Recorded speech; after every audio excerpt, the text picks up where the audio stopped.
Hi, good day. Today I want to chat to you about bunions. It's also known as Hallux, Abducto, Valgus. I'm not about to deliver a keynote and anatomy lecture to you. I'm just going to talk layman's terms and discuss the things that I come across with every day in my practice. Okay, so first of all, what is a bunion? A bunion is a bony prominence that develops on the side of your big toe, usually on your big toe, over that big toe joint. It can actually distort that big toe joint there, change the angle and the shape of it, and there's more bone that usually gets laid down in that area there. Then you can also develop a bony prominence on the side of your little toe, which is known as a talus bunion. So what causes bunions and talus bunions? The biggest cause of bunions is the structure of the foot and the mechanics of the foot. With mechanics, I mean, what do you do with your foot while walking? There's a certain pattern that you should follow when you are walking, and if you veer off that pattern, then you usually place more stress on certain joints and certain structures. Now, if you have certain mechanics, you will start placing more strain on this joint, your big toe joint.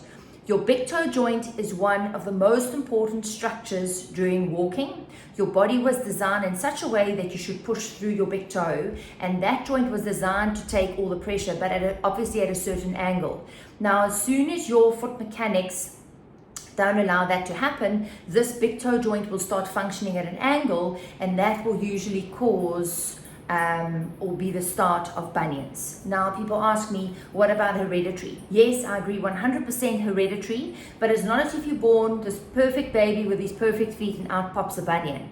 It is usually because of the way that you walk. So you have the same foot structure as your predecessors, and also mechanics as your predecessors. And I've often seen it when I've treated generations. I can actually see that they have the exact same walking pattern and foot structure. Then people ask me about shoewear. It can work both ways. Your foot structure and foot mechanics could be of such nature that even if you wear perfect fashionable shoes, you will still get the bunions because your mechanics is not addressed inside the shoe. But then on the other hand, you can also have perfect mechanics and a perfect foot structure, but certain shoes will encourage you to actually develop the bunions. And it's not only the winkle picker pointed shoes that squashes your toe into that position. I find these days, with fashion being, especially for ladies, with the sandals in between the toes, what happens there is that you don't have anything that covers this area here, and it actually makes the foot feel insecure, if a foot can feel insecure, and then you change your mechanics to hold onto the shoe, and that then places more strain on this joint, and then that causes the development of bunions. And then people often ask me, but what about certain activities, especially then people are concerned about ballet. Now, studies have shown that ballet, the movements in ballet don't cause bunions. It is because, again, of the structure of your foot and your mechanics, certain structures, certain mechanics, that will cause you to develop bunions. I have treated professional ballerinas with perfect feet. Look, their toes are a bit squashed because of the point shoes, but there's no sign of bunion. So yeah, that definitely doesn't necessarily cause it. Okay, so how do I treat?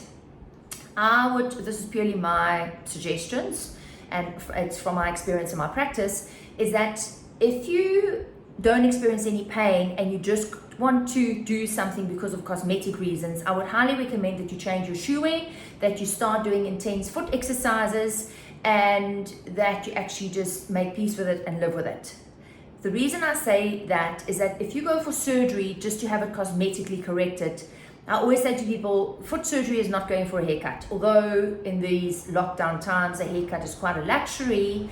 But what I mean with that is that it is quite an intense process if you go for surgery. I've often seen very successful foot surgery, but you need to know that you're going to follow an intensive rehab program afterwards that will, in any case, involve you addressing your shoewear, addressing your mechanics, and then also strengthening the muscles inside your foot. Then secondly, do you want to treat it because you battle to find shoes? You could find that you only have the bunion on the one side and not the other side, and then you always battle to find shoes that covers the bunion, because the correct shoes for bunions is, contrary to popular belief that you would think that you don't want anything to cover there, you actually want something to cover there because that will allow you to follow the correct gait pattern. So ideally what you will find is you either need a shoe with a leather that can accommodate the bunion, or then something with a strap across this area, either with Velcro or with a buckle or something like that that can actually accommodate the bunion. But I would definitely not suggest anything that goes in between the toes just because you've got this huge bunion. So if it is shoe wear that you're concerned because you can't find shoes anymore to fit your feet, I would suggest that you go and see someone like myself with a special interest in feet that can advise you and sort of think differently about choosing your shoe wear. It's not necessarily that we just want to put you into a pair of granny shoes. It all depends on how extensive your bunions are. And then obviously also foot exercises with that, also the correct shoe wear. Then the other factor too with treatment, if you find that you experience pain doing certain activities like when you play your sport or when you do your exercise, I would suggest that you go and see someone that can have a look at your mechanics and maybe make in-shoe adjustments to your shoes that will then encourage your foot to be in the correct position for when you're walking, and that can often give you relief and you'll be able to play your sport. So I usually recommend bunion surgery for people where it interferes with their daily activity. They've addressed the mechanics, they've looked at the shoe wear, and they're really battling, they cannot perform their daily task. So it could also be people that are in corporate. So it all depends on what you do, what your needs are from your assessment, at what stage I would refer you for bunion surgery. But I mean, there's always an option where you could go for an opinion to see where they can take x-rays of your feet and then advise you from there whether you should go for surgery or not.